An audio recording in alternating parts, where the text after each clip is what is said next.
Kagaya nga po ng inasahan, sunod-sunod na nga ang pagsagawa ng mga teams ng mga trade ngayong araw at inumpisahan nga nila ito sa pag-trade kay Julius Randle papunta sa Brooklyn Nets sa isang 3-team trade kasama ang team ng Chicago Bulls na nakuha rin naman si Nick Claxton. Habang ang Wolves nakakuha lamang ng 2 second round pick na siyang ikinadismaya ngayon ng mga fans. Pero hindi rin naman dapat mag-alala dito ang mga fans dahil ginawa nga daw iyon ng front office ng Timberwolves since seryoso silang gawing starting power forward si Naz Reid. At ilang oras lamang matapos lumabas ang ganyang klaseng trade, sinundan rin naman ito ng isa pang blockbuster trade ni Giannis Antetokounmpo papunta naman sa Miami Heat kapalit sina Tyler Hero, Kel'el Ware, Jaime Jaquez Jr., 3 first round pick kasama na dyan ang 2026 13th overall pick, isang pick swap, isang second rounder na makukuha rin naman ng Milwaukee Bucks. Yes mga idol, makalipas ang ilang buwang paghihintay, finally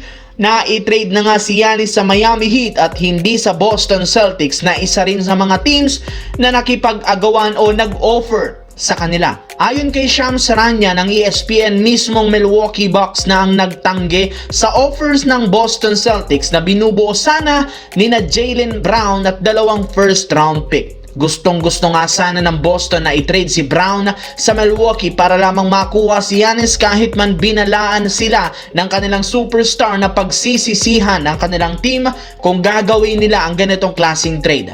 Base sa isang insider, mismong si Jaylen Brown ang nagsabi sa harap mismo ng front office ng Boston Celtics na kapag i-trade nga daw siya sa Milwaukee, siguradong maghahalimaw siya doon at sisiguraduhin niyang pagsisisihan ng Boston Celtics ang gagawin sa kanya ng kanilang kupunan. Buti na lang hindi na isa katuparan ng Boston Celtics ang pag-trade sa kanya. Pero kung titignan natin ang mabuti kung sino ang panalo sa nangyaring trade kay Giannis at Miami at Milwaukee, masasabi nating panalo sa papel ang Miami Heat dahil instant contender agad sa Eastern Conference ang Miami dahil sa tandem ni Giannis Antetokounmpo at Bam Adebayo. Pero kung titignan natin ang future, panalo ang Milwaukee Bucks. Meron silang 3 batang player, Tyler Hero, Kel'el Ware, Jaime Jaquez Jr., meron pang 3 first round pick at isang pick swap na may kasamang isang second rounder.